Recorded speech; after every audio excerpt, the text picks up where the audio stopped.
Galera, vamos continuar nosso curso.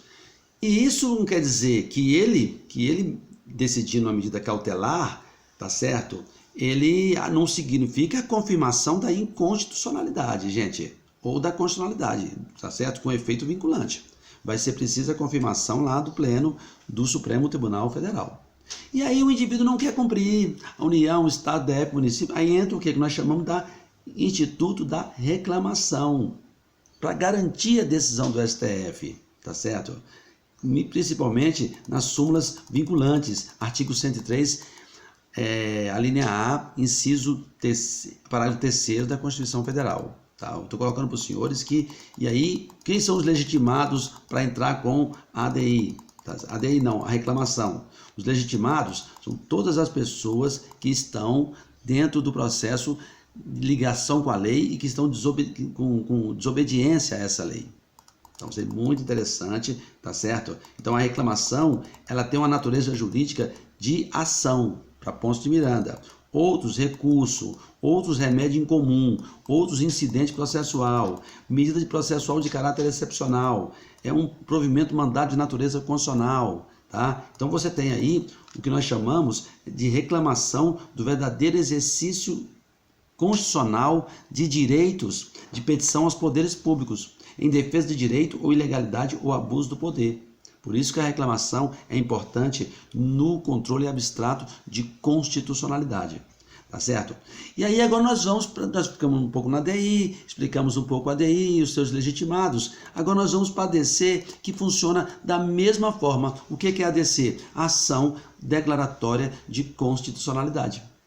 Que ela vai simplesmente discutir as mesmas leis da ADI, tá certo? Só que o efeito dela é o contrário. Ele é positivo. Eu quero declarar a constitucionalidade. A outra, eu quero declarar a inconstitucionalidade. Então não tem o objeto é o mesmo ato, lei ou ato normativo federal que eu comentei com os senhores lá no início da ADI genérica. Tá certo? A competência vai seguir os mesmos legitimados no artigo 103, com a ampliação, se cair na prova do concurso, com a emenda constitucional número 45 de 2004. O que nós estamos discutindo? É que foi ampliado os legitimados para entrar com a ação declaratória de inconstitucionalidade. Na ADI, na ADC, é o mesmo procedimento seguido na ADI genérica. Mesmo procedimento, tá certo? Uma ação dúplice com sinais trocados, né? Procedência de implica em procedência da outra.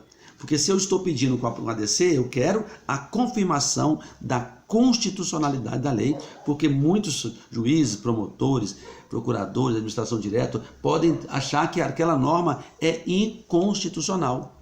E aí entra com a ADC para fazer a confirmação. Parecer do Ministério Público, do Procurador-Geral da República, e aí ele vai ser ouvido emitindo o seu parecer. Né? Não teve nenhum vício formal de inconstitucionalidade, tá certo? Discute-se se a petição inicial não tiver preenchido os requisitos, né? Se ela não tiver fundamentada e manifestamente improcedente, serão liminarmente indeferidas pelo relator, cabendo agravo da decisão, artigo 15 da lei que regula a ação direta de constitucionalidade, tá certo? E aí passa a ter 15 dias para que os ministros possam se manifestar e pedir o julgamento. Os efeitos erga omnes, ex tunc, daqui para frente, vinculante, a mesma forma. Então não tem a mesma coisa da ADI, vai ter os mesmos efeitos. E aí, como ela discute a questão ex tunc, né? Tá? Você pode também ter medida cautelar, tá certo? Maioria absoluta dos seus membros, tá? Para quê? Para suspender julgamento de processos que não estejam aplicando a lei, o efeito erga omnes, poder geral de cautela do STF, e também o Instituto da Reclamação, que eu comentei com os senhores na aula passada. O Instituto da Reclamação é justamente para preservar a integridade do Poder Judiciário nas questões de inconstitucionalidade da norma, tanto na ADI genérica como na ADC, tanto na ação direta de inconstitucionalidade como na ação declaratória de constitucionalidade, que é com efeito positivo. Professor Joel, daqui a pouco a gente volta. Um abraço.